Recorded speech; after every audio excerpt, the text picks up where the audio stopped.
Deogarh police को मिली एक बड़ सफलता। सेमाने गोटे 11 जणिया चोर गैंग को धरिबारे सफल होइछंती। गत अगस्त 22 एवं 23 मध्य रात्रि रे उक्त चोर गैंग देवगढ़ जिला खैरापाली स्थित गरियापाली स्टॉक यार्ड रे लुटिबा उद्देश्य रे आसिथिले। सेठरे थिबा सिक्यूरिटी गार्ड मानक हाथ गोड़ बांधी कंस्ट्रक्शन रे व्यवहृत सामग्री चोरी करी नै जाइथिले। सूचना अनुसार उक्त कंपानीर मालिक सही दुर्बृत्त मानक नाम रे गोटे मामला रुजु करथिले। सही आधार रे एसपी अनुपमा जेम्स को निर्देश क्रमे गोटे 3 जणिया टीम गठन करा जाई सही 11 जणिया गैंग को धरिबारे सफल होइथिले। सेमानक पाखरु 9टी मोबाइल फोन, गोटे छुरी एवं कटर, 5300 कैश सहित 4टी बैटरी जब्त करा जायथिला।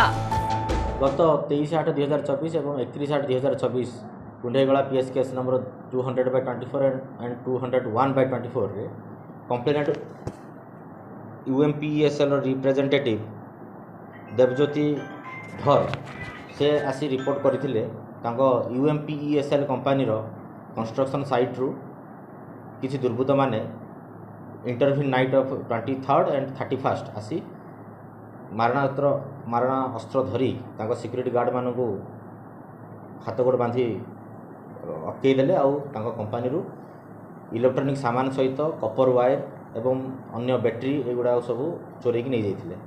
तो यही रिपोर्ट पाइला परे एसपी मैडम को निर्देश क्रमे सीनियर ऑफिसर को नहीं 3टी टीम गठन है।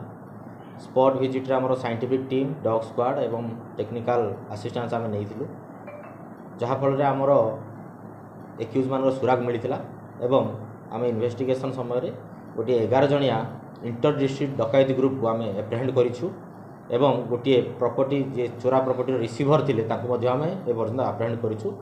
टोटाल 12 जण आमर जबत रे अछंती और सेमानक पाखरु आमे 4 गोटी बाइक, 4 गोटी व्हीकल जोटा कि आमर ऑफेंस करिया पय यूज होइतिला सेगुडा हला गोटे टाटा पिकअप, गोटे टोयोटा रुमिनियन, गोटे टाटा मैजिक एवं गोटे सिटी डिलक्स बाइक एवं सेमानक पाखरु 9 गोटी मोबाइल फोन और 5300 टंका जबत होइछि एवं सेमाने व्यवहार करिथिबा जो वेपन रहिला गोटे छुरी एवं अन्य मारणास्त्र गुडी को हम जबत करिछु एवं इलेक्ट्रोनिक वायर, बैटरी एगुडा को मध्ये हम रिकवरी करिछु।